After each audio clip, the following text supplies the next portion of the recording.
Poor waitress took a bullet for Hell's Angel's daughter. Next day, 200 Hell's Angel showed up at her house. The autumn chill nipped at Maggie's fingers as she fumbled with her key in the dim pre-dawn light. Her mobile home's metal door creaked open, protesting another early morning.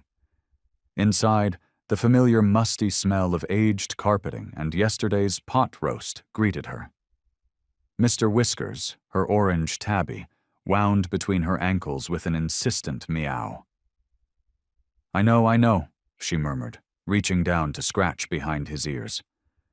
Breakfast comes first, just like always. The linoleum floor was cold beneath her sensible work shoes as she moved through her morning routine. Coffee first, the old percolator gurgling to life, filling her small kitchen with the aroma that made these early hours bearable. While it brewed, she measured out Mr. Whisker's food, smiling as he dove into his bowl with enthusiastic purrs. Maggie wrapped her worn cardigan tighter and settled into her favorite chair by the window. The sky was just beginning to lighten, painting the trailer park in shades of gray. Through the thin walls, she could hear Mrs. Peterson's television next door. Her elderly neighbor always left it on all night for company. The coffee warmed her hands through her favorite mug, the one with tiny pink roses that Tom had given her years ago. Her late husband's photo smiled at her from the side table, and she touched the frame gently. "Another day, dear," she whispered. At 5:45 a.m. sharp, Maggie locked her door and started the 10-minute walk to Dixie's diner. The streetlights were still on, casting pools of yellow light on the cracked sidewalk. The morning air smelled of pine and wood smoke from someone's chimney. The diner's neon sign buzzed faintly as she approached, the X in Dixie's flickering as it had for the past 3 years. Inside, the familiar scent of grease and coffee wrapped around her like an old friend. She flipped on the lights, bringing the chrome and vinyl interior to life. "Morning, sugar," called Betty, the cook, already firing up the grill. The sizzle of bacon soon filled the air as Maggie tied on her apron and began her opening duties. She filled salt shakers, wiped down tables, and checked the coffee makers were ready for the morning rush. The regulars started trickling in around 6:30.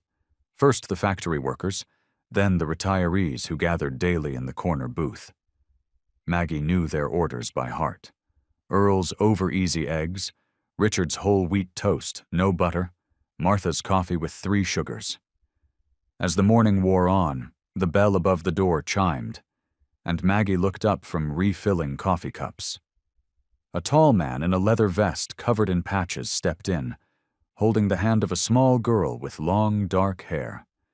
The man's beard was graying at the edges, and his eyes scanned the room before he chose a booth near the back. The little girl slid into the seat without a word, her eyes downcast. She couldn't have been more than 5 or 6, wearing a purple backpack that seemed too big for her small frame. The man sat protectively on the outside of the booth, his broad shoulders blocking most of the view of the child. Something about them caught Maggie's attention. Maybe it was the way the girl's shoulders hunched, or how she didn't bounce and chatter like most children her age. The man's weathered hands were gentle as he helped her with the menu, but his jaw was tense, his eyes constantly moving to the door whenever it opened. Maggie watched them between serving other customers, a familiar ache in her chest. The girl reminded her of the children who came to the church food pantry where she volunteered. The ones who had seen too much, too soon. Before you continue listening, please let me know where in the world are you watching from today. Now back to the story. The lunch rush brought its usual chaos to Dixie's diner. The clinking of plates and murmur of conversations filled the warm air, mixing with the sizzle of burgers on the grill. Maggie moved between tables with practiced ease, her worn sneakers squeaking against the checkered linoleum floor. She approached the booth where the biker and the little girl sat. Up close, the man's leather vest bore patches she couldn't quite read. his beard neatly trimmed despite his rough appearance. The girl hunched over a children's menu, her dark hair falling forward like a curtain. "What can I get for you folks today?" Maggie asked, her voice gentle. The man looked up, his eyes surprisingly soft. "A grilled cheese for my daughter. Apple juice too, please." He glanced at the girl. "That sound good, Sage?" The child nodded without looking up, her small fingers clutching a crayon. As she reached for another color, her sleeve rode up, revealing purplish marks on her thin arm. Maggie's heart clenched. She'd seen enough bruises in her years of waitressing to know the difference between playground accidents and something worse. "And for you, sir?" she managed to ask, trying to keep her voice steady. "Just coffee and the meatloaf special, ma'am." His politeness seemed genuine, at odds with her initial assumptions about bikers. While preparing their order, Maggie kept watching them from behind the counter. The man spoke quietly to Sage, never raising his voice, never making sudden movements. He cut her grilled cheese into tiny triangles when it arrived, just as she'd seen mothers do for their children. When Maggie brought their check, she noticed Sage had transformed a paper napkin into art. Simple but touching. A heart with wings drawn in red crayon. The girl pushed it toward Maggie with shy eyes. "For you," she whispered, the first words Maggie had heard her speak. "Why, thank you, sweetheart. It's beautiful." Maggie tucked the drawing into her apron pocket, touched by the gesture. The man paid in cash, leaving a generous tip. As they stood to leave, Maggie noticed how protectively he held Sage's small hand. The afternoon lull settled in, and Maggie headed to the kitchen to restock supplies. The napkin drawing made her smile as she pushed through the swinging doors. On her return, the bell above the entrance jangled violently. A man burst in, face hidden behind a black ski mask. His hand gripped a pistol, pointing it wildly around the diner. "Nobody move! Empty the register!" His voice cracked with panic. Customers froze. Coffee cups clattered against saucers. A child whimpered somewhere in the sudden silence. The masked man's head snapped toward the sound. Sage sat alone in the booth, her father presumably in the restroom. The gunman's weapon swung toward her, and time seemed to stretch like molasses. Maggie saw everything with startling clarity. The sunlight glinting off the gun's barrel, Sage's wide eyes, the crayon still clutched in her tiny fingers. The napkin heart with wings burned in Maggie's pocket like a talisman. The lunch rush chatter died in an instant as the masked man brandished his weapon. Maggie's heart stopped at the sight of the gun pointing toward little Sage. The girl sat frozen, her crayon suspended over her drawing, dark eyes wide with terror. Time seemed to slow. Maggie's legs moved before her mind could catch up. 20 years of carrying plates had made her quick on her feet, and now those reflexes kicked in for a different purpose. She lunged forward, arms outstretched. "No!" The word tore from her throat as she threw herself between Sage and the gunman. The sound was deafening, a sharp crack that echoed off the diner's worn linoleum floors and faded aluminum walls. Pain exploded in Maggie's left shoulder, hot and fierce. She crumpled to the floor, her uniform already darkening with blood. Screams erupted throughout the diner. Dishes crashed, chairs scraped against the floor as people scrambled for cover. Through the haze of pain, Maggie heard the cash register drawer ping open, followed by the hurried scraping of bills being grabbed. "Anyone moves, they're next!" the masked man shouted, his voice shaking despite the threat. Maggie pressed her right hand against her shoulder, warm blood seeping between her fingers. She tried to turn her head to check on Sage, but the movement sent sharp daggers of pain through her chest and neck. The bell above the door jingled as the robber fled. In the chaos that followed, Maggie caught glimpses of what happened around her. Terry the cook calling 911, old Mrs. Henderson crying into her napkin, young Bobby from the gas station trying to help another customer who had fainted. "Stay still, Maggie," Terry called out, his voice seeming to come from far away. "Help's coming." She blinked hard, trying to clear her blurring vision. The booth where Sage and the biker had been sitting was empty. When had they left? Had the little girl been hurt? The questions swirled in her mind as the pain pulsed through her body. Red and blue lights began flashing through the windows. The wail of sirens grew louder, then cut off abruptly, as police cars and an ambulance pulled into the parking lot. "The shooter went north on Mason Street," someone was telling the officers. "Wearing all black, maybe 6 feet tall." "Did anyone get a look at his face?" "No, had a ski mask on." "What about the man and little girl who were sitting here?" An officer gestured to the abandoned booth, where Sage's Heart and Wings drawing still lay on the table. "They disappeared right after it happened," Terry said. "The big guy in the leather vest had a bunch of patches on it, grabbed the kid and was gone before anyone could blink."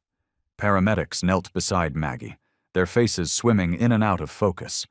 They spoke in calm, professional tones as they examined her wound and started an IV. "Ma'am, can you tell us your name?" "Maggie," she managed to whisper. "Maggie Dawson." "You're going to be okay, Ms. Dawson. The bullet went through your shoulder. We're going to take good care of you." They lifted her carefully onto a stretcher. The movement sent fresh waves of pain radiating through her chest and arm. The fluorescent lights of the diner ceiling blurred into streaks as they wheeled her out. The last thing Maggie saw before consciousness slipped away was Sage's drawing on the table, the crayon heart smudged with a single drop of blood. The steady beep of machines pulled Maggie back to consciousness.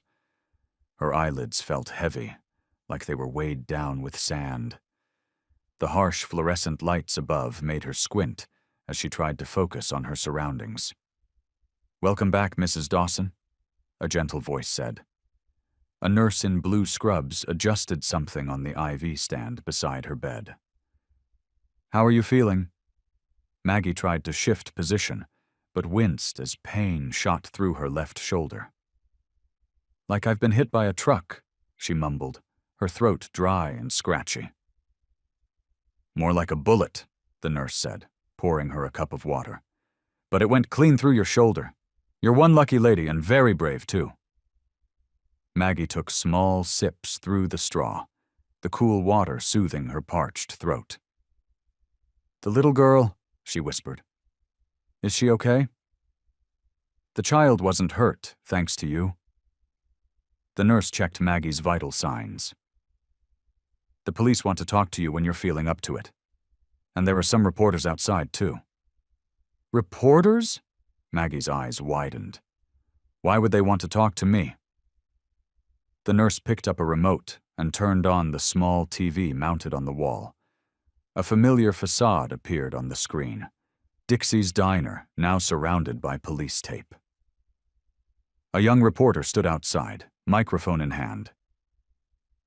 "Where earlier today, a local waitress heroically threw herself in front of a young child during an armed robbery," the reporter was saying. 58-year-old Margaret Dawson is being hailed as a hero after taking a bullet meant for an unidentified young girl." Maggie closed her eyes, overwhelmed. "I'm no hero," she murmured. "Anyone would have done the same thing." "Not everyone would," the isolation nurse said quietly, patting her hand. "You rest now. The doctor will be in soon to check on you." Throughout the day, Maggie drifted in and out of sleep. The pain medication made everything fuzzy around the edges.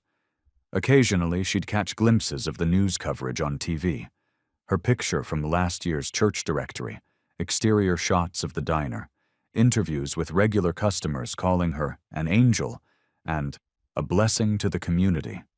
That evening, as she picked at her hospital dinner, the news caught her attention again. They were showing grainy security camera footage from the diner's parking lot. Through the pixelated images, she could make out the man in the leather vest, clutching Sage tightly to his chest as he rushed to a motorcycle. "Police are still seeking information about this man and the child who were present during the robbery," the announcer said. "Anyone with information is asked to contact local authorities." Maggie stared at the blurry image, remembering Sage's solemn little face and those sad, knowing eyes that seemed too old for such a young child. The drawing of the heart with wings was still vivid in her mind. "I hope that little girl's okay," she whispered to the empty room, her heart aching with more than just the physical pain of her wound. The late afternoon sun cast long shadows across Maggie's small living room as she eased herself into her worn recliner. Her shoulder throbbed beneath the sling, and exhaustion weighed heavy on her bones. The familiar sight of her humble mobile home, with its faded wallpaper and collection of second-hand furniture, had never been more welcome. "Now, you make sure to heat this up properly," Edith Parker fussed, placing a foil-covered casserole dish in Maggie's Harvest Gold refrigerator. "And don't you dare try lifting anything with that arm, Maggie Dawson. Doctor's orders." Maggie managed a tired smile. "Thank you, Edith. You didn't have to go to all this trouble." "Trouble?" Edith scoffed, her silver curls bouncing as she shook her head. "I've been making tuna casserole since before you were born. Besides, someone's got to look after you." She paused, hands on her hips. "Lord knows you won't do it yourself." The window unit hummed steadily, fighting against the Tennessee heat. Mr. Whiskers, Maggie's orange tabby, wound himself around her ankles, purring his relief at having her home. "The whole town's talking about what you did," Edith continued, straightening a stack of magazines on the coffee table. "Taking a bullet for that child. It's like something out of a movie." Maggie shifted uncomfortably, both from the pain and the attention. "I just did what anyone would have done." "No, they wouldn't have," Edith said firmly. "Most people would have hit the floor. You're a hero, whether you like it or not." She peered at Maggie over her reading glasses. "Though I do wonder about that man she was with. Looked like trouble, if you ask me. All that leather in this heat." "He seemed protective of her," Maggie said softly, remembering the gentle way he'd cut up Sage's pancakes. "Sometimes people aren't what they seem." Edith made a non-committal sound and gathered her purse. "Well, I've got prayer circle in an hour. You need anything before I go?" "I'm fine, really. The hospital sent me home with enough pills to stock a pharmacy." After Edith left, Maggie sat in the growing quiet of her home. Mr. Whiskers jumped into her lap, careful of her injured shoulder. The pain medication was making her drowsy, but her mind kept drifting back to Sage's eyes. So solemn for such a young child, and the heart with wings she'd drawn on that napkin. The evening settled around her like a familiar blanket. She managed to eat a small bowl of Edith's casserole, take her medication, and change into her nightgown, though the process was slow and awkward with one arm. As she climbed into bed, the cool sheets welcome against her skin, Maggie said her nightly prayers. She added an extra one for Sage, and, after a moment's hesitation, for the man in leather who'd looked at that little girl with such fierce devotion. The window unit's steady drone and her cat's soft purring lulled her toward sleep. Somewhere in the distance, engines rumbled down the mountain roads, but Maggie was already drifting off, unaware of what tomorrow would bring. The morning sun had barely crept over the horizon when Maggie jerked awake to a sound that made her windows rattle. At first, she thought it was thunder, but the steady rumble grew louder and closer. Her cat, Chester, darted under the bed as the noise became deafening. Wincing from her injured shoulder, Maggie pulled herself out of bed and shuffled to her front window. Her breath caught in her throat. Motorcycles. Dozens of them. No, hundreds. They filled her narrow street from end to end, chrome gleaming in the early morning light. Oh, good Lord, she whispered, her hands trembling as she clutched her worn cotton robe closer. Through the window, she could see her neighbor Edith's curtains twitching. Other faces peered out from behind blinds up and down the street. 2 police cruisers had pulled up at the corner, their lights flashing silently. Maggie's heart pounded against her ribs. Her shoulder throbbed as she slowly opened her front door and stepped onto her small porch. The sight before her seemed unreal, like something from a movie. Row after row of motorcycles stretched as far as she could see. Men in leather vests stood beside their bikes, patches visible even from a distance. Hell's Angels. Their faces were weathered, serious, and all turned toward her modest mobile home. The morning air felt heavy with tension. Mrs. Peterson across the street quickly pulled her children inside. Someone's dog started barking. Maggie gripped the porch railing for support, her legs feeling weak beneath her. The sea of bikers parted, and a familiar figure walked forward. It was the man from the diner, taller. Then she remembered, his leather vest bearing patches that marked him as someone important in their ranks. But what made Maggie's heart skip was the small figure holding his hand. The little girl, Sage, walked beside him, her dark hair in neat braids, wearing a tiny leather jacket that matched her father's. Her big eyes found Maggie's, and for the first time, Maggie saw a hint of a smile on the child's face. The man stopped at the bottom of Maggie's porch steps. He took off his helmet, revealing kind eyes that didn't match his intimidating appearance. Sage squeezed his hand, and he squeezed back gently. "You took a bullet for my daughter," he said, his voice carrying clearly in the morning quiet. "We don't forget something like that." Maggie's knees wobbled as she stared at the sea of leather-clad figures before her. The morning sun glinted off chrome handlebars and polished helmets, creating a dazzling display that made her blink rapidly. Her shoulder throbbed beneath the sling, a reminder of why they were all here. "Please," she managed, her voice barely above a whisper. "Come inside." She gestured to Diesel and Sage with her good arm, then added, "A few of your friends are welcome too." Diesel nodded to 3 other bikers who followed them into her modest home.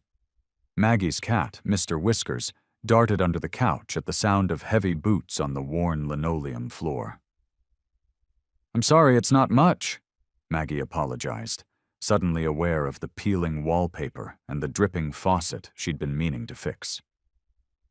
"Ma'am," one of the bikers said, removing his bandana, "you took a bullet for one of ours. You could live in a cardboard box, and we'd still treat you like royalty." Sage clung to her father's leg, but kept stealing glances at Maggie. The child's eyes held recognition, and something more. Trust, perhaps. In the small living room, Maggie lowered herself carefully into her favorite armchair, while the others found spots on the couch and kitchen chairs they'd dragged in. Diesel remained standing, one hand resting protectively on Sage's shoulder. "Her name was Sarah," Diesel began, his voice rough with emotion. "Sage's mother. Lost her to heroin last year." He swallowed hard, and Maggie noticed how his fingers tightened slightly on Sage's shoulder. "I was trying to keep this one away from club business, you know? Just wanted to give her some normal moments. That's why we were at the diner." Maggie's heart ached as she watched Sage pull out a crumpled piece of paper, the napkin drawing from the diner, and hand it to her. The heart and wings were carefully drawn in blue crayon. "I couldn't protect her," Diesel continued, his tough exterior cracking slightly. "But you did. Without even knowing who she was, you put yourself between my baby and a bullet." "Any decent person would have done the same," Maggie said softly. One of the bikers actually laughed. "Ma'am, with all due respect, that's not true. Most people would have hit the floor." "You ran toward danger." Sage suddenly moved from her father's side and approached Maggie's chair. Without a word, she climbed carefully onto the arm of the chair, mindful of Maggie's injured shoulder, and leaned against her good side. The room fell silent. Diesel cleared his throat, clearly moved by his daughter's display of trust. "We protect our own," he said firmly. "That's what the angels are about, despite what people think. And you?" He paused, looking at Maggie with intense respect. "You're one of us now." Maggie opened her mouth to protest, but Diesel raised his hand. "Not as a member, as family. Whatever you need, whenever you need it. We'll be there." Through her window, Maggie watched as one of the bikers, without asking or announcing his intentions, began carefully painting her rusty mailbox. The sight of this burly, tattooed man meticulously applying fresh white paint to her battered mailbox brought unexpected tears to her eyes. "We take care of our own," Diesel repeated softly. "You're one of us now." The morning sun cast long shadows across Main Street as Maggie walked toward Dixie's diner, her arm still in a sling. Mrs. Peterson from the church quilting circle crossed to the other side of the street when she saw Maggie coming. Two teenage boys whispered and pointed from their spot outside the hardware store. "There she is, the one who's friends with the bikers now," one of them said, loud enough for her to hear. Maggie kept her head high, though her cheeks burned. The bell above the diner's door chimed as she stepped inside. The familiar smell of coffee and bacon grease filled her nostrils, but something felt different. The regular customers who usually greeted her with warm smiles suddenly found their coffee cups fascinating. Maggie. Bob Turner, the manager, stood behind the counter with his arms crossed. "Could you step into my office?" Her stomach dropped, but she followed him to the cramped back room that served as an office. The fluorescent lights buzzed overhead as Bob settled into his creaky desk chair. "Look, Maggie," he began, not quite meeting her eyes. "We appreciate everything you've done here over the years, and what you did for that little girl, that was brave." She knew what was coming next. 20 years of service, and she could hear it in his voice. "But with all this attention, the bikers showing up..." He shuffled some papers on his desk. "The owner thinks it's best if we part ways. Some customers are uncomfortable. You understand?" Maggie's throat tightened. "I've worked here for 2 decades, Bob. I've never missed a shift, never caused any trouble." "It's not personal, Maggie, it's business. We can't have gang members hanging around. What if there's violence? What if..." "They're not like that," she interrupted, her voice barely a whisper. "Your final check will be mailed to you." He slid an envelope across the desk. "We're paying you for the next 2 weeks, even though..." Maggie stood, up slowly, her good hand gripping the back of the chair. 20 years, Bob. I served your kids breakfast when they were in high school. I worked Christmas Eve so you could be with your family." He looked away, and Maggie walked out without another word. The diner's bell chimed one last time behind her. At home, she finally let the tears fall. Her shoulder throbbed, and now her main source of income was gone. The bills on her kitchen table seemed to mock her. Utilities, medication, rent. She'd always managed to scrape by, but now? Wiping her eyes, Maggie walked to her mailbox, more out of habit than hope. Inside was a plain white envelope, unmarked except for her name. She opened it with trembling fingers. 3 months' worth of rent receipts fell into her lap, all marked, "Paid in full." Her phone rang, making her jump. The number was unfamiliar.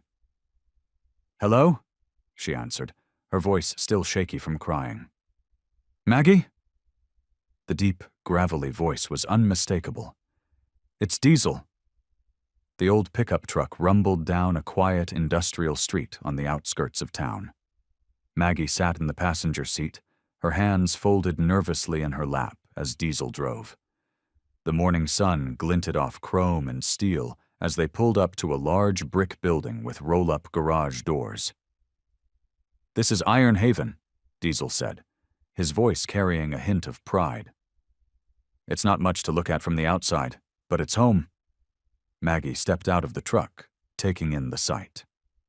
Despite the industrial setting, someone had planted flowers in old tire planters near the entrance.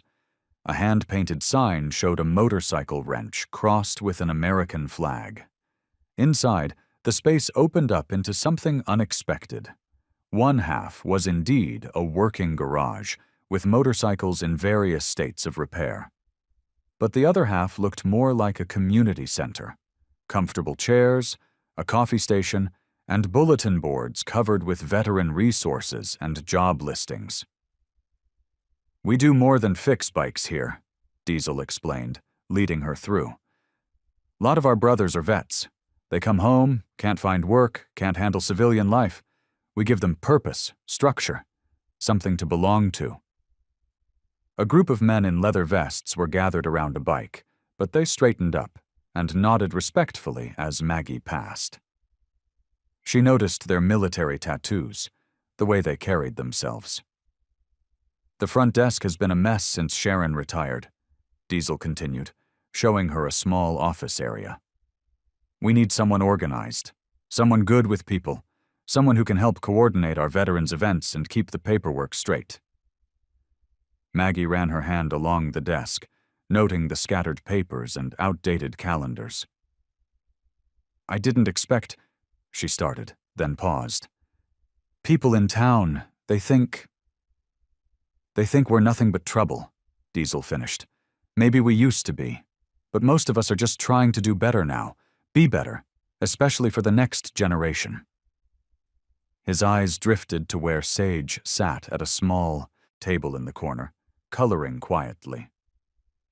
"The pay isn't much," he added quickly, "but it's honest work, and you'd be helping people who really need it." Before Maggie could respond, the front door chimed.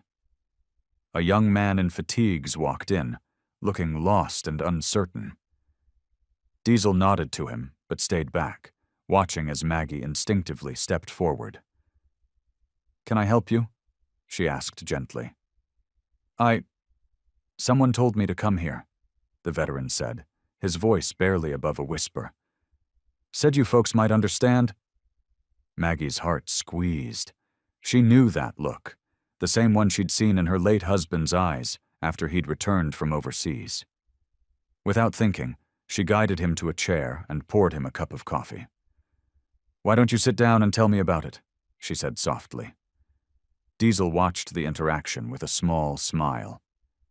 When the veteran began to open up to Maggie, talking more freely than most did on their first visit, Diesel knew he'd made the right choice. The moment was interrupted by the patter of small feet. Sage ran from her coloring table straight to Maggie, throwing her arms around her legs in a tight hug. "Grandma Maggie!"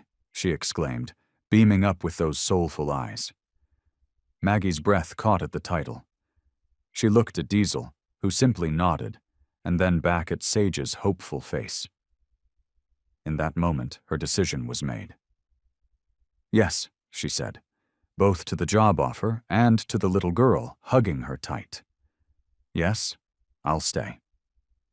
The morning sun glinted off chrome and steel as Maggie pulled into Iron Haven's parking lot. Her old Buick looked out of place among the rows of motorcycles, but she held her head high and smoothed her blouse. The garage doors were already open, revealing a spacious workshop filled with the sounds of tools and quiet conversation. "There she is," Tank's gravelly voice carried across the lot. He was a tall man with silver hair and weathered hands, sporting a leather vest covered in patches. "Welcome to your first day, Miss Maggie." She smiled, grateful for the warm greeting. "Thank you, Tank. I'm a bit nervous, to be honest."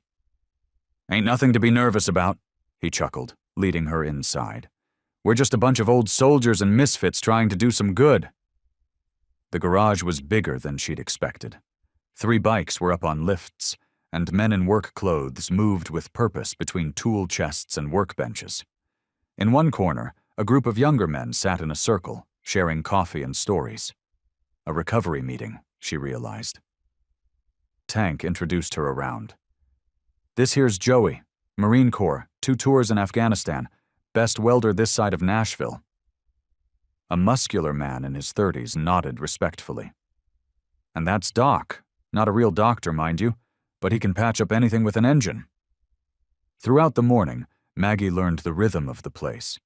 She organized paperwork, answered phones, and kept the coffee flowing. Every person who came through treated her with a gentleness that brought tears to her eyes.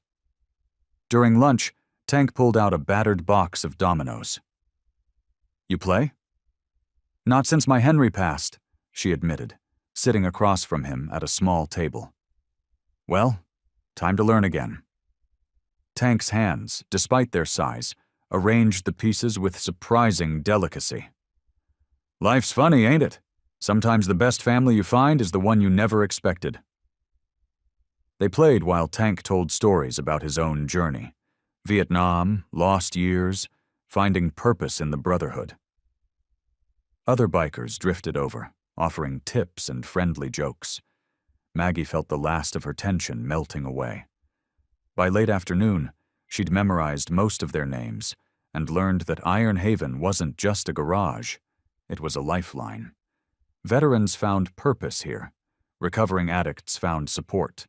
Lost souls found direction.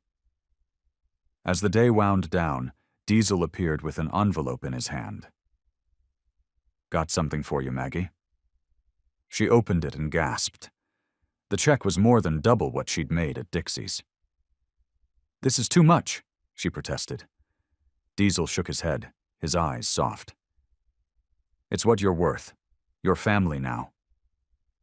Maggie felt tears welling up as she smiled, clutching the envelope to her chest. For the first time in years, she felt like she belonged somewhere. The rumble of trucks and motorcycles woke Maggie early on Saturday morning. She shuffled to her window in her faded bathrobe, coffee cup in hand, and nearly dropped it at the sight before her. At least 20 Hell's Angels were spread across her small yard, unloading tools and building materials from pickup trucks.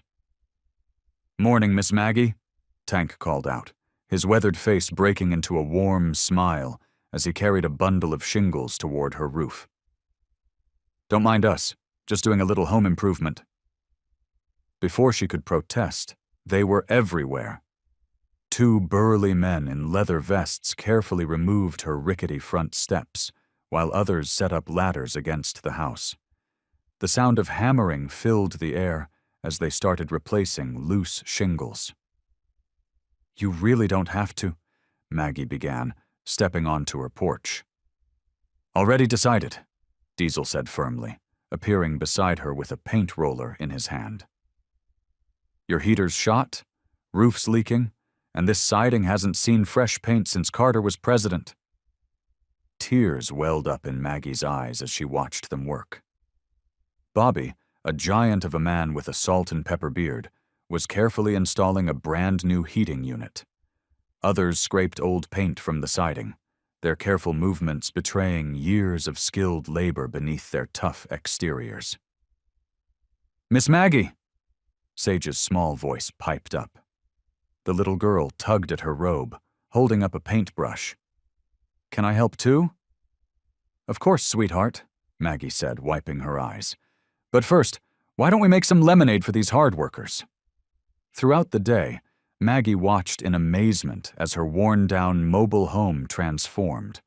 Fresh white paint replaced the peeling gray. New steps welcomed visitors too, her porch. The roof stopped leaking, and warm air flowed from the vents for the first time in months.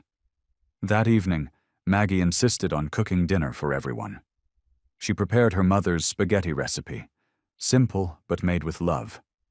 The Angels crowded into her small home, some sitting on the floor, others standing, paper plates balanced on their knees.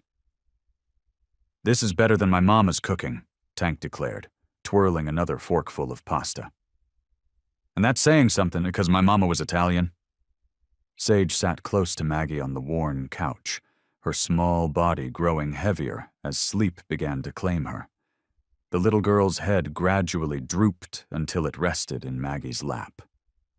Without thinking, Maggie began gently stroking Sage's hair, just as she used to do with her own children so many years ago.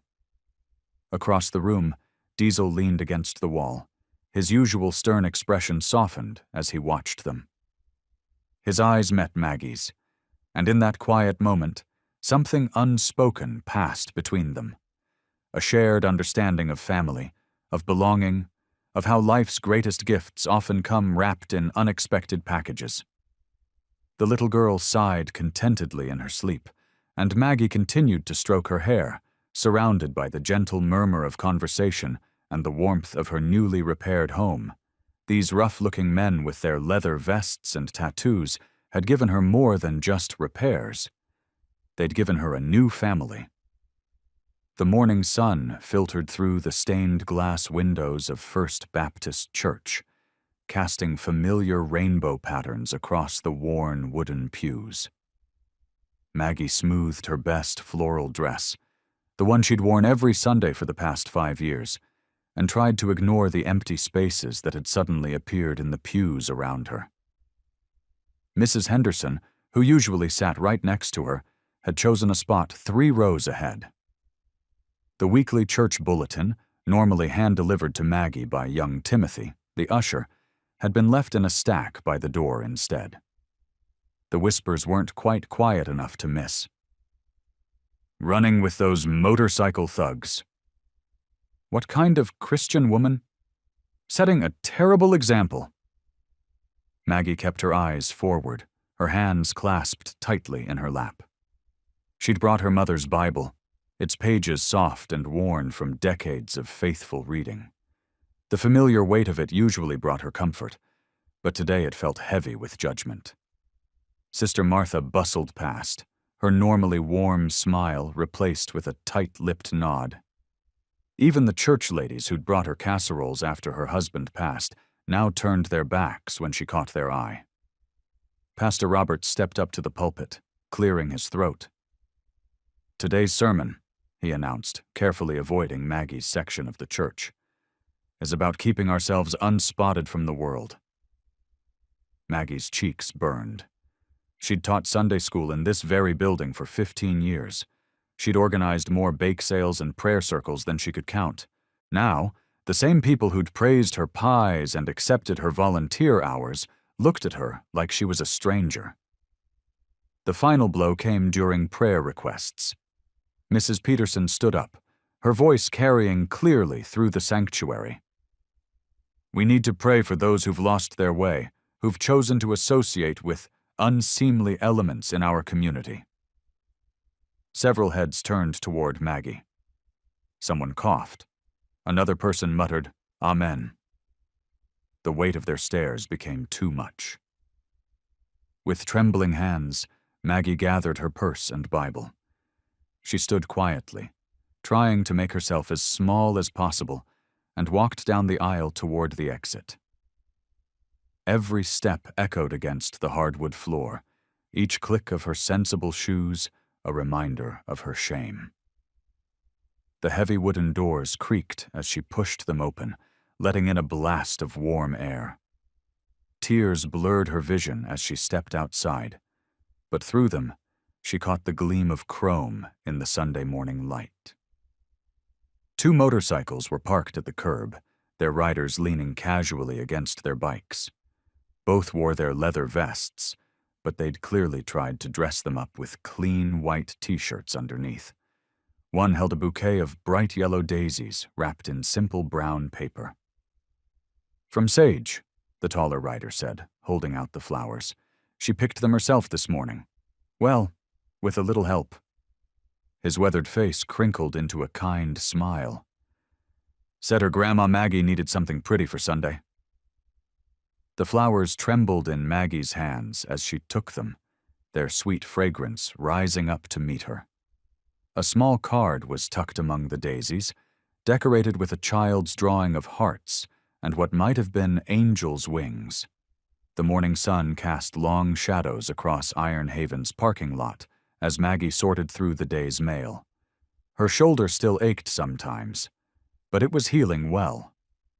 Through the window, she watched Sage playing hopscotch with chalk on the sidewalk, while two angels kept a watchful eye on her. The front door chimed. Tank shuffled in, his weathered face creased with worry. He held up the local newspaper. "You seen this yet, Maggie?" She shook her head and took the paper. There, in bold letters on the front page, "Town Council passes emergency ordinance. No large motorcycle group gatherings."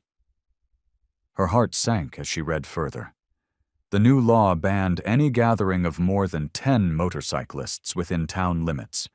Violations would result in hefty fines and possible arrests. "They're trying to shut us down," Tank said, his voice rough with emotion. 20 years I've lived here, helped build this community, and now they treat us like criminals." The shop door opened again, and Diesel walked in. One look at their faces told him everything. "You saw the news?" Maggie nodded, her fingers crumpling the newspaper's edge. "It's not right, Diesel. They haven't even tried to understand what you do here." Diesel ran a hand through his hair, frustration evident in every movement. "We've got veterans who depend on us, single mothers who bring their kids here for free lunch. Hell, we fixed Mrs. Peterson's wheelchair last week when Medicare wouldn't cover it." "And now what?" Tank asked, slumping into a chair. "We can't run our support groups if only 10 of us can show up." Maggie watched through the window as more angels arrived for the day, parking their bikes in neat rows. Each one represented a story: recovered addicts, reformed ex-cons, combat veterans finding purpose in helping others. They weren't just bikers. They were builders, mentors, protectors. "Maybe," Diesel said quietly. "It's time to move Iron Haven outside town limits." "No." Maggie's voice was firm. She stood up, straightening her back despite the twinge in her shoulder. "Running away isn't the answer. This town needs you. They just don't know it yet." She walked to the window, watching Sage laugh as she jumped from number to number on her hopscotch court. The little girl who had changed everything. An idea began to form. "What if," Maggie said slowly, turning back to face them, "we organized a charity ride?" Tank raised an eyebrow. "For us?" "No," Maggie smiled. "For them. For the town. The church food pantry is struggling. I used to volunteer there. What if we organized a ride to raise money and collect food donations?" Diesel's expression shifted from defeat to interest. "Show them who we really are, you mean?" "Exactly." Maggie's eyes lit up. "We'll invite the whole town to participate. Make it a community event. Let them see the real faces behind the leather." Tank scratched his chin thoughtfully. "Could work. Hard to demonize folks who are feeding hungry families." Diesel walked to the window, watching his daughter play. When he turned back, there was determination in his eyes. "A charity ride." He nodded slowly. "Show them who we really are. I like it, Maggie. I like it a lot." The sound of motorcycles outside grew louder as more angels arrived for the day's work. Maggie looked at the newspaper again, but this time she wasn't discouraged. She was inspired. "Well then," she said, reaching for a notepad, "let's start planning." The morning sun cast long shadows across Main Street as the rumble of motorcycles filled the air. Unlike the intimidating thunder of their usual arrival, today the engines purred softly, almost respectfully. 50 Hell's Angels, their leather vests gleaming in the early light, lined up in perfect formation outside Iron Haven. Maggie sat nervously in a cherry-red sidecar attached to Diesel's motorcycle, her silver hair tucked neatly under a borrowed helmet. Little Sage, squeezed in beside her, clutched a teddy bear and grinned with excitement.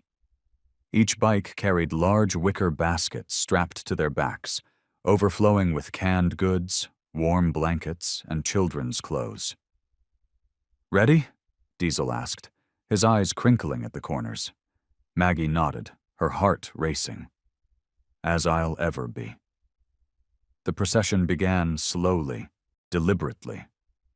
Store owners who had been peeking anxiously through their windows now stood in their doorways, watching with confused expressions as the feared motorcycle gang rolled past like a solemn parade.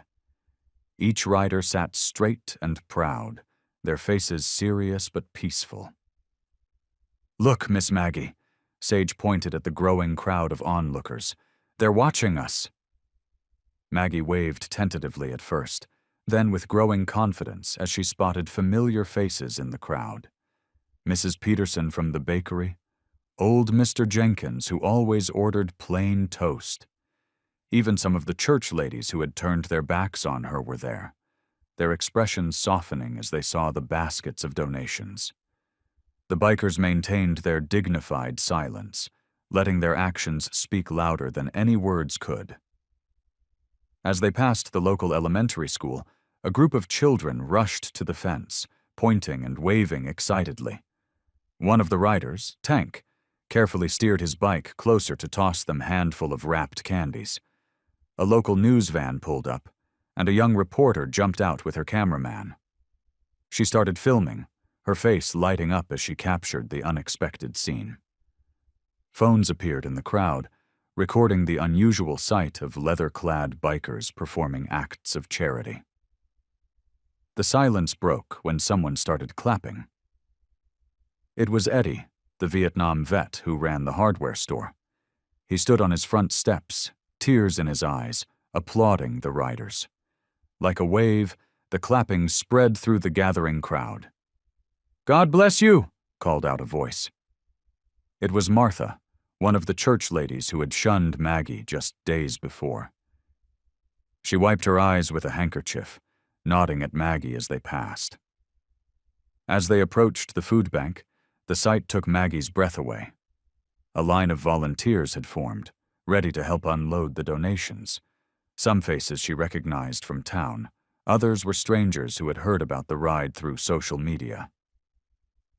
"Look at that," Diesel said softly, pride evident in his voice. "Looks like the town might be changing its mind about us after all." The bikers came to a stop, their engines falling silent.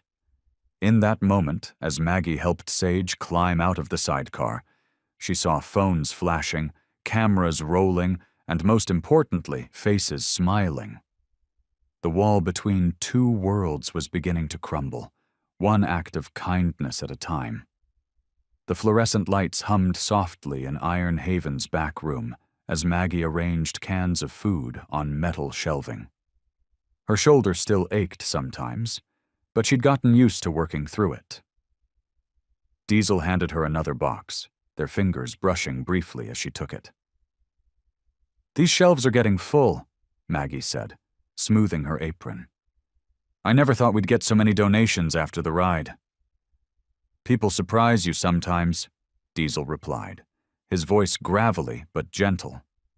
He pulled up 2 folding chairs, setting them near the small space heater in the corner. "Take a break, Maggie. You've been at it for hours." She sat down, feeling the day's weight in her bones. The clock on the wall showed 11:30 p.m., but neither seemed ready to leave. Sage was sleeping peacefully on the worn leather couch in the office, covered with Maggie's hand-knitted blanket. "Tell me about her," Maggie said softly. "About Sage's mother." Diesel's shoulders tensed, then relaxed. He ran a hand through his graying hair. "Sarah was beautiful, wild, but the drugs—" He paused, looking down at his weathered hands. "I couldn't save her. Found her one morning, needle still in her arm. Sage was crying in her crib, hadn't been changed or fed for hours." Maggie reached out, placing her hand on his arm. The leather of his jacket was cool under her palm. "I failed her," he continued, his voice thick. "Should have seen it coming. Should have done more." "You didn't fail anyone," Maggie said firmly. "You're here now, giving Sage everything she needs." Diesel looked at her, his eyes reflecting the harsh overhead lights. "What about you? Your husband?" Maggie's hand dropped to her lap, fingers twisting her wedding ring. "Tom. Pancreatic cancer. It was quick. Too quick. We had plans, you know. Garden we were going to plant. Trips we wanted to take." She smiled sadly. He loved to cook. Used to say life was too short for bad meals. "How long's it been?" 5 years next month." Maggie wiped a tear with the back of her hand. "Some days it feels like yesterday. Other days, like another lifetime." They sat in comfortable silence, the heater's soft whirring filling the space between them. From the office, they could hear Sage's gentle breathing. "She draws you, you know," Diesel said suddenly. "All the time. Says you make the best grilled cheese sandwiches." Maggie laughed softly. "That's because I put extra butter on the bread, my secret weapon." "It's more than that." Diesel's voice was serious. "She trusts you. After Sarah, she wouldn't talk to anyone for months. But with you—" Before Maggie could respond, they heard small footsteps. Sage appeared in the doorway, rubbing her eyes, clutching her favorite marker and a napkin. "Hey, sweetheart," Maggie called softly. "Can't sleep?" Sage padded over, climbing into Maggie's lap without hesitation. She spread the napkin on the small table beside them and began to draw. Diesel and Maggie watched in silence as lines became shapes, shapes became figures. When she finished, Sage held up her artwork proudly. On the white napkin was a simple house, 3 stick figures standing in front. One tall with a beard, one with long hair and a dress, and a small figure between them. At the bottom, in wobbly letters, she had written, "Us." The morning sun cast long shadows across Iron Haven's parking lot when 2 black sedans pulled up. Maggie was arranging donated cans on the pantry shelves when she heard the front door chime. "Can I help you?" she asked, turning to face 3 people in business attire. A woman with steel-rimmed glasses stepped forward. "I'm Sandra Mills from Child Protective Services. These are my colleagues. We're here regarding Sage Kavanaugh." Maggie's heart dropped. She gripped the shelf behind her to steady herself. Mr. Kavanaugh, is in the garage." Through the window, she could see Sage playing with chalk on the sidewalk, drawing her signature hearts and wings.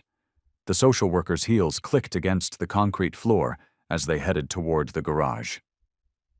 "Mr. Kavanaugh," Sandra called out, "we need to speak with you." Diesel rolled out from under a Harley, his hands covered in grease. His expression darkened as he saw their badges. "What's this about?" "We've received a credible anonymous tip concerning your daughter's safety. The report suggests you're exposing her to dangerous criminal elements and potential violence."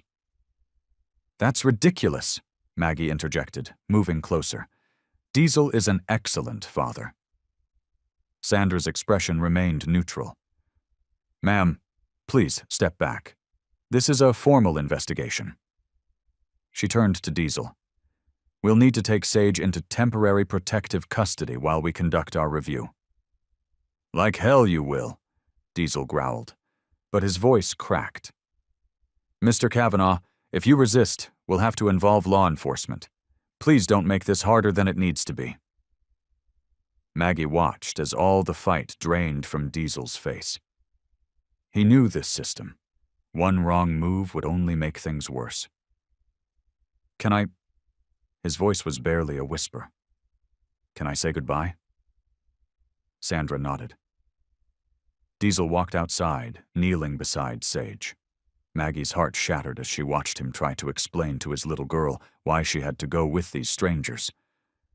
"Just for a little while, baby," he said, his voice rough with emotion. "You be brave for Daddy, okay?" Sage's lower lip trembled. She wrapped her arms around his neck, dropping her chalk. "Don't want to go," she whispered. "I know, baby. I know."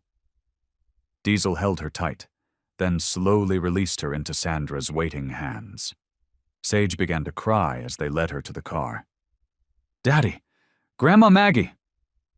Maggie stepped forward, but one of the social workers blocked her path. They watched helplessly as Sage was buckled into the back seat, her small hands pressed against the window. The cars pulled away, leaving only scattered chalk drawings on the sidewalk. Diesel stood frozen, staring at the empty street. Hours passed. The garage remained silent. Other club members tried to approach Diesel, but he disappeared into his office, the door locked. That evening, Maggie knocked softly. "Diesel, please let me in." After a long pause, the door clicked open. The office was dark except for a small desk lamp. Diesel sat slumped in his chair, looking older than she'd ever seen him. "You should go," he said, his voice hollow. "We'll fight this," Maggie insisted. "We'll show them I ruin everything I touch," he muttered, turning away from her. "Just leave me alone." Maggie stood there for a moment, her hand on the doorframe, watching the strong man she'd come to care for crumble under the weight of his loss. Then, with tears streaming down her face, she walked away, leaving him alone in the darkness. The silence in Maggie's mobile home felt heavy, like a thick blanket that threatened to smother her. She sat in her favorite armchair, the one where Sage would usually curl up beside her during their afternoon reading sessions.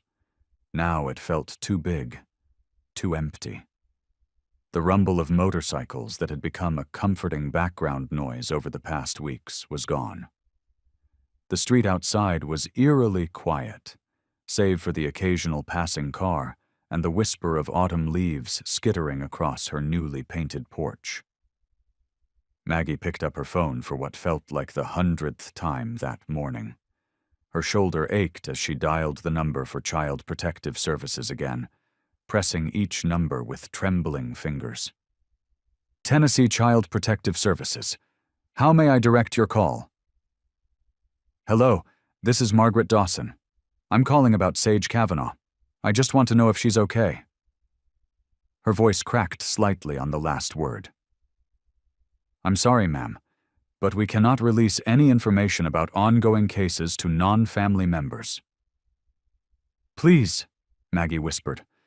"I'm the closest thing she has to a grandmother." "Ma'am, I understand your concern, but I cannot help you. Have a good day." The line went dead. Maggie set the phone down on the side table and stared at Diesel's number in her contacts. She'd left 12 voicemails already. Each one had gone unanswered. Standing up slowly, she walked to the kitchen window.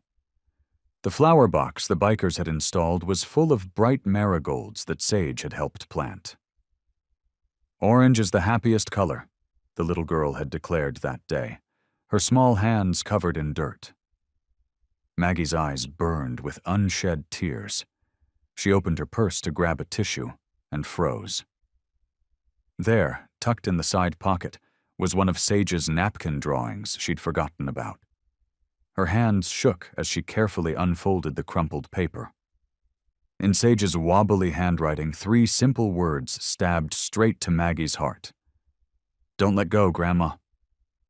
The tears she'd been holding back finally spilled over, dotting the napkin with tiny wet marks. She pressed the precious paper to her chest, remembering Sage's serious little face as she'd drawn at the table in Iron Haven just days ago. The world might see them as an odd bunch, the widow, the biker, and the quiet little girl who brought them together. But they were family, and family didn't give up on each other. Maggie smoothed out the napkin carefully and placed it on her refrigerator with a magnet, right next to Sage's other drawings. The words stared back at her like a promise waiting to be kept. "Don't worry, sweetheart," she whispered to the empty kitchen. "Grandma's not letting go." Maggie sat at her kitchen table, staring at her cold coffee when her phone rang. It was Betty, her old co-worker from the diner. "Maggie, you need to hear this," Betty whispered, her voice shaking. "I just overheard Mr. Peterson in his office. He's the one who called CPS about Diesel and Sage." Maggie's hand tightened around her mug. "What?" "He's running for city council next month.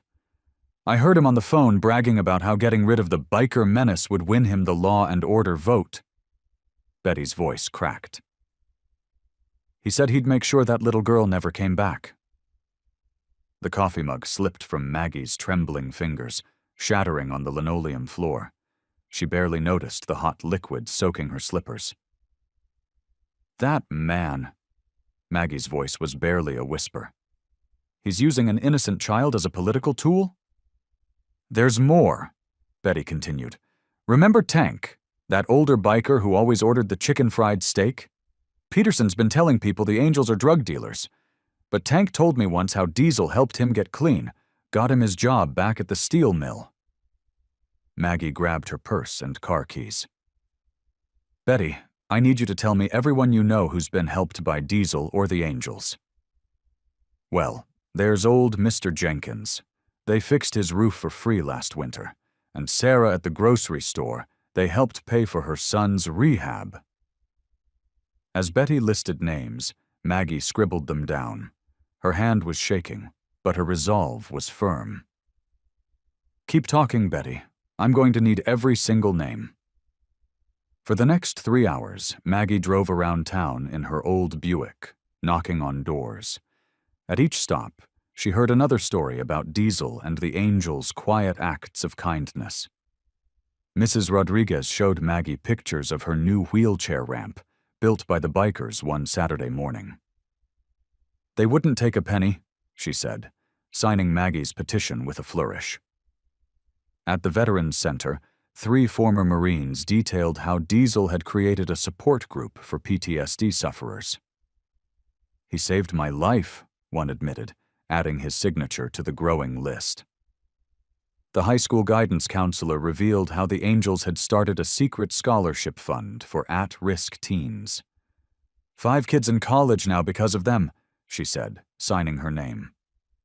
Even Reverend Matthews, who had initially shunned Maggie, surprised her.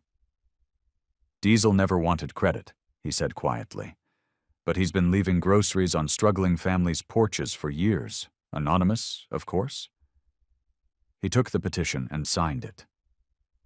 By sunset, Maggie's notebook was filled with signatures and stories.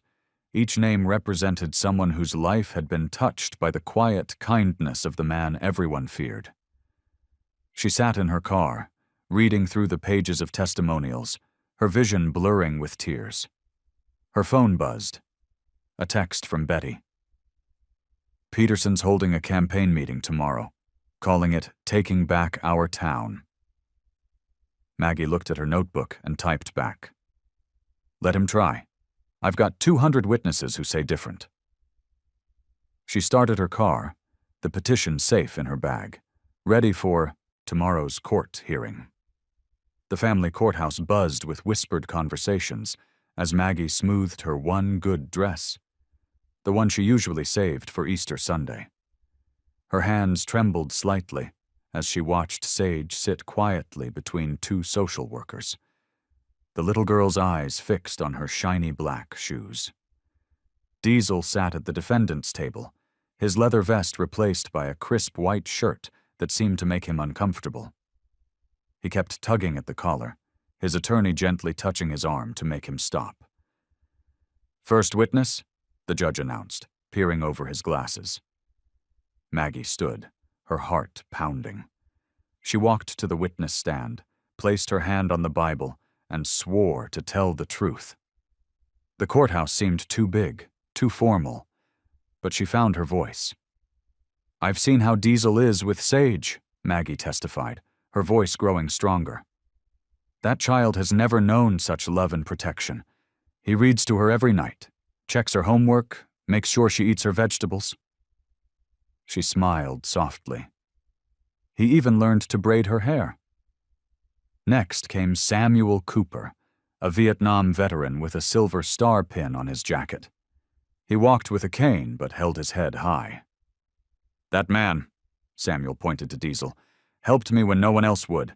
Found me living in my car, got me into VA housing, gave me work at his garage. Any man who shows that kind of kindness to strangers, that's the kind of man who deserves to raise his daughter." Pastor Ron Whitmore surprised everyone by appearing next. Several church ladies in the gallery whispered behind their hands as he took the stand. "Our Lord Jesus," the pastor began, "walked among those society rejected. I've watched Diesel Kavanaugh transform our community through acts of charity and kindness. His daughter Sage attends our Sunday school. She's well cared for, well loved, and growing in grace." Miss Thompson, Sage's kindergarten teacher, spoke last. She brought Sage's artwork, her perfect attendance record, and notes from parent-teacher conferences. "Sage is one of my brightest students," she said firmly. "Mr. Kavanaugh never misses a school event. He's the first to volunteer for field trips, to donate supplies for other children in need. That little girl is thriving under his care." The judge listened carefully, making notes. When the testimony finished, he removed his glasses and looked directly at Diesel. "Mr. Kavanaugh," he said, "this court has heard compelling evidence of your character and commitment to your daughter's well-being.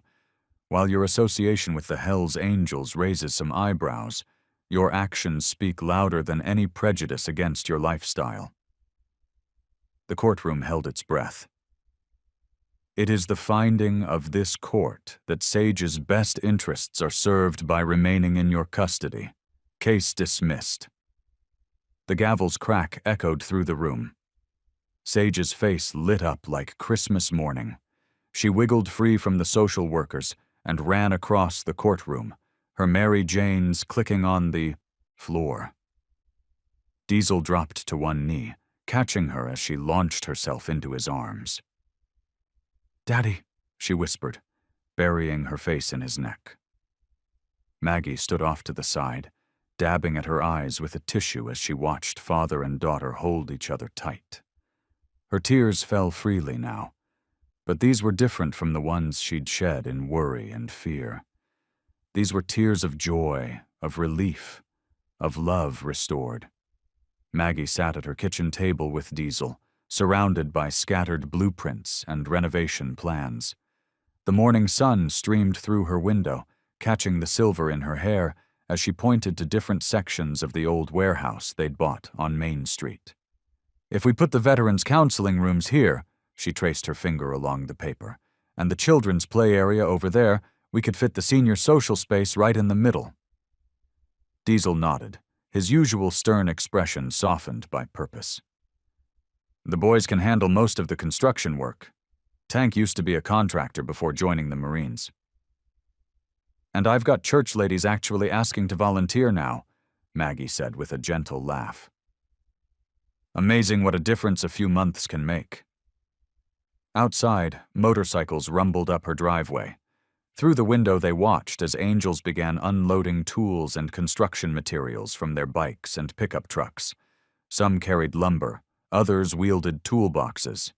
Tank directed traffic like a seasoned foreman. Sage burst through the front door, her backpack bouncing. "Daddy, Miss Maggie, Mr. Tank says they're starting on the walls today." Maggie pulled the little girl into a warm hug. "That's right, sweetheart. And guess what? We're going to have a special room just for kids to do their homework and play games." The transformation of the warehouse took 6 weeks. Every day, bikers worked alongside local volunteers. The Angels taught construction skills to struggling veterans, while Maggie coordinated donations and support services. The whole town watched as the way station took shape. On opening day, chairs lined the freshly paved parking lot. The mayor, who had once supported the biker ban, stood awkwardly at the podium. Behind him, the renovated building gleamed with fresh paint. A hand-carved wooden sign read, "The Way Station, where all roads lead home."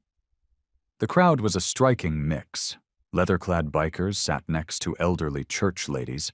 Veterans in pressed uniforms mingled with young mothers holding children. Maggie sat in the front row, Sage on her lap, Diesel standing protective and proud behind them. The mayor cleared his throat. "Today marks a new chapter for our town," he began, tugging at his collar. "But first I owe someone an apology." He turned to face Maggie directly. "Mrs. Dawson, I judged too quickly and too harshly. I was wrong about you. Wrong about the angels. Wrong about what makes a community strong." Maggie rose slowly, smoothing her simple floral dress. With quiet dignity, she walked to the podium. The mayor extended his hand, and she took it with a warm smile that made him blink back tears. "There's nothing to forgive," she said softly. "We all learn and grow together." The mayor stepped aside, leaving Maggie at the podium. She gazed out at the faces before her, faces that had once shown fear or judgment, now filled with respect and affection. Diesel caught her eye and gave a slight nod, his way of saying she belonged here, that this was right. Sage slipped her small hand into Maggie's as they prepared to cut the ribbon. Behind them, 200 motorcycles gleamed in the Tennessee sun, their chrome and leather a testament to how far they'd all come together.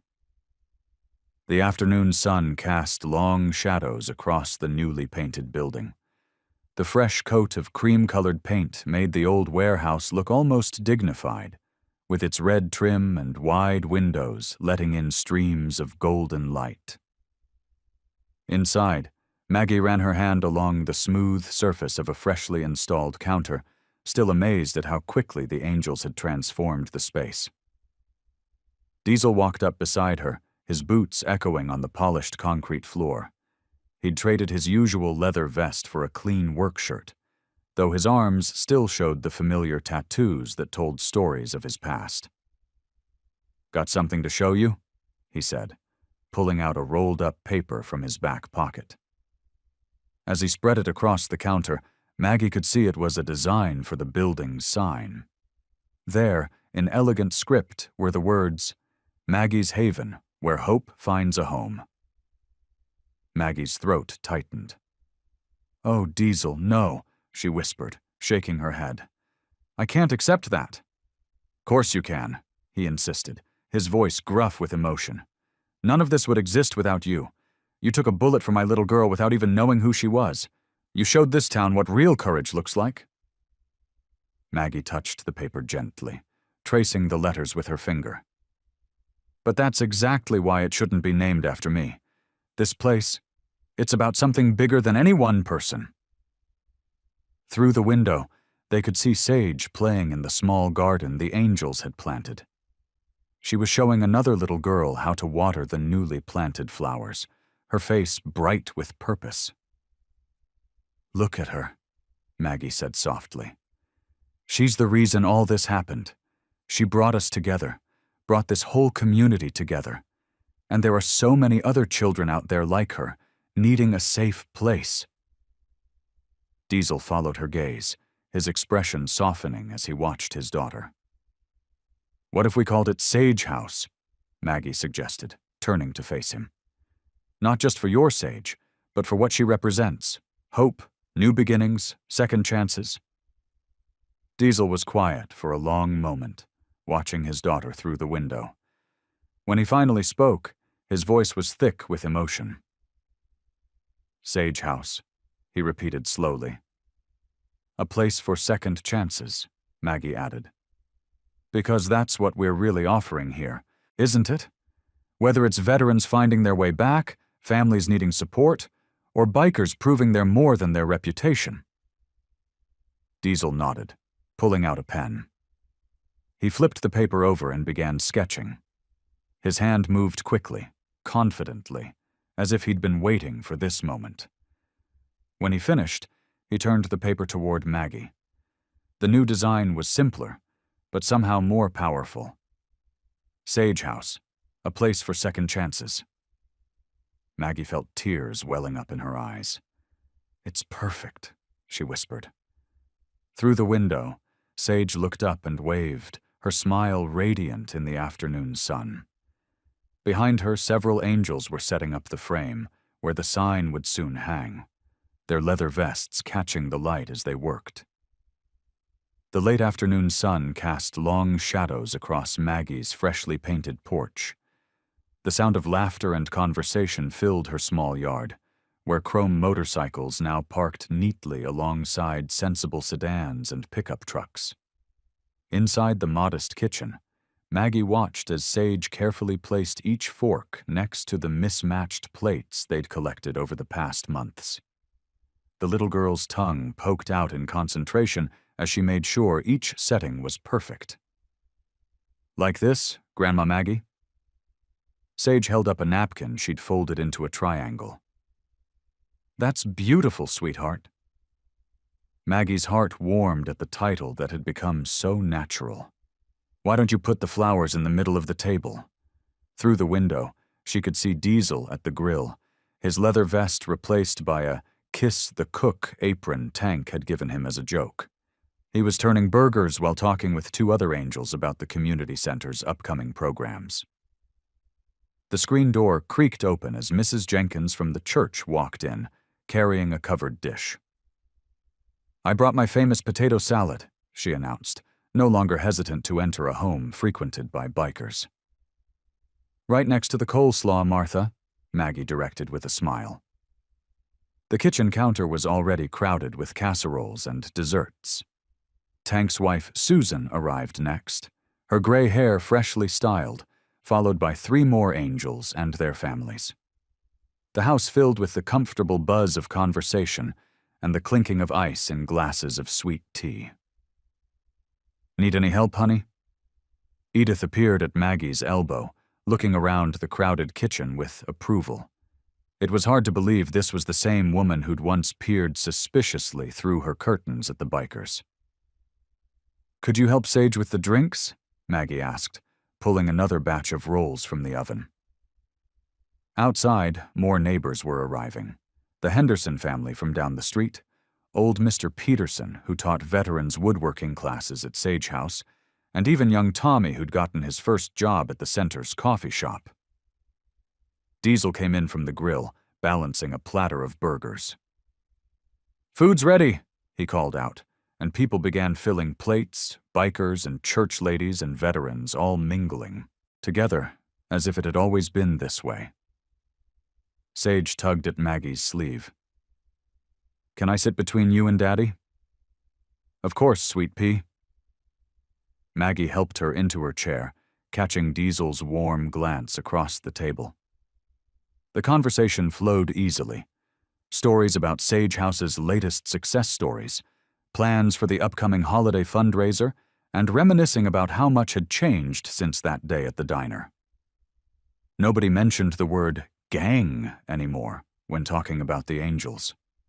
As the sun began to set, casting an orange glow through the windows, Edith pulled Maggie aside. Her eyes were misty as she looked around at the diverse group of people chatting and laughing together in the small living room. "You know something?" Edith's voice wavered with emotion. She squeezed Maggie's hand and said, "You brought this town back to life." The bell above Dixie's diner's door chimed as Maggie stepped inside for the first time in months. The familiar scent of coffee and grilled onions wrapped around her like an old friend. Some of the regular customers nodded in recognition, their faces softer now than when she'd left. "Seat yourself, ma'am," called a tired voice from behind the counter. Maggie settled into her old booth by the window, the vinyl seat squeaking beneath her. The morning sun streamed through the dusty blinds, casting long shadows across the worn tabletop. Her fingers traced the familiar coffee stains and tiny scratches she used to wipe clean every evening. A young waitress approached, notepad in hand. She couldn't have been more than 25, with auburn hair pulled back in a messy bun and dark circles under her eyes that makeup couldn't quite hide. "Coffee?" "Yes, please." Maggie smiled warmly. As the waitress poured, Maggie noticed her hands trembling slightly. A yellowing bruise peeked out from beneath her sleeve when she reached across the table. "Would you like to see a menu?" The girl's voice was soft, almost apologetic. "Just coffee for now, honey. I'm Sarah." Maggie watched as the younger woman's eyes darted nervously around the diner. "Are you new here?" "Started last week. I'm Jenny." She attempted a smile that didn't quite reach her eyes. A familiar sadness lingered there, one Maggie recognized all too well, the look of someone carrying too heavy a burden alone. "It's not an easy job," Maggie said gently. "I worked here for 20 years before." She paused, remembering that day with Sage. "Well, before life took an unexpected turn?" Jenny's posture softened slightly. 20 years? I don't know if I'll make it 20 days. She tried to laugh, but it came out hollow. "The first few weeks are the hardest," Maggie assured her. "But you know what helped me? Having someone to talk to." She studied Jenny's face carefully, noting how the young woman avoided direct eye contact. A customer called from across the diner, and Jenny straightened up quickly, wincing slightly as she moved. "I should go." "Of course, honey, but I'll take that menu now, if you don't mind." As Jenny walked away, Maggie watched her interact with other customers. The forced cheerfulness, the way she kept her arms close to her body, how she flinched at sudden movements. All too familiar signs that made Maggie's heart ache. When the bill came, Maggie pulled out her wallet. She wrote her phone number clearly on the receipt, then tucked a $50 bill underneath. As Jenny returned to collect the payment, Maggie gently caught her wrist. "Jenny," she said softly, "everyone needs a friend sometimes, someone who understands." She tapped the receipt with her number. "Call me if you ever need one." The autumn breeze carried the scent of fallen leaves through Hollow Creek as Maggie arranged the donated clothes at Sage House. Sunlight streamed through the freshly cleaned windows, casting warm patterns across the polished hardwood floors. The place hummed with activity. Veterans teaching kids how to repair bikes in the workshop, retired teachers offering free tutoring, and the constant aroma of fresh coffee from the community kitchen. "Miss Maggie!" Sage burst through the door, her backpack bouncing, waving a paper in her hand. Her eyes sparkled with excitement, so different from the withdrawn child Maggie had first met at the diner. "I got an A on my story." Maggie set down the stack of sweaters and knelt to examine the paper. "Let me see that, sweetheart." The story, written in careful third-grade handwriting, was titled My Hero Family. Maggie's eyes misted as she read about a brave waitress, a loving daddy, and lots of uncles on motorcycles. "Dad said we can put it on the bulletin board," Sage beamed, pointing to the community wall where success stories and announcements were posted. "Of course we can." Maggie grabbed a thumbtack and helped Sage place her story right in the center. The wall had grown fuller over the months, photos of veterans finding jobs, thank you notes from families who'd received help, and newspaper clippings about the positive changes in Hollow Creek. Tank, one of the older angels, wheeled in a newly repaired bicycle. "This one's ready for Jimmy," he announced, referring to a local boy whose family had fallen on hard times. The chrome sparkled like new, and the basket was decorated with racing stripes. "It's beautiful, Tank," Maggie said, watching him prop it carefully against the wall. She remembered how just months ago, some townsfolk would cross the street to avoid the bikers. Now, they brought cookies to the workshop and asked for help with home repairs. The afternoon sun slanted lower as Maggie finished organizing the day's donations. Through the window, she could see Mrs. Peterson, her former church critic, chatting comfortably with two leather-clad angels as they fixed her fence. The sight made her smile. Diesel walked in. grease on his hands from working in the garage. "Sage, honey, time for homework." He kissed the top of his daughter's head, then turned to Maggie. "Thanks for watching her after school." "You know it's my favorite part of the day," Maggie replied, watching Sage gather her things. The little girl had brought so much love into her life, filling a void she hadn't even realized was there. Later, as the day wound down, Maggie sat on her porch, a cup of tea warming her hands. The evening air was crisp, and distant thunder rumbled, not storm clouds, but the familiar sound of motorcycles heading home after their day's work. A few riders waved as they passed, their chrome glinting in the setting sun. She thought about how much had changed since that fateful day at the diner. The bullet scar on her shoulder had faded, but the love that had grown from that moment had only strengthened. Her little mobile home now sat in a neighborhood that felt more like family than ever before. The last rays of sunlight painted the sky in soft pinks and purples as the rumble of engines faded into the distance. Maggie wrapped her cardigan tighter around her shoulders, at peace with the quiet that settled over Hollow Creek. "Not all angels have wings," she whispered, smiling into her tea. "I hope you like this story. Please share what's your favorite part of the story, and where in the world you are watching from. Have a wonderful day."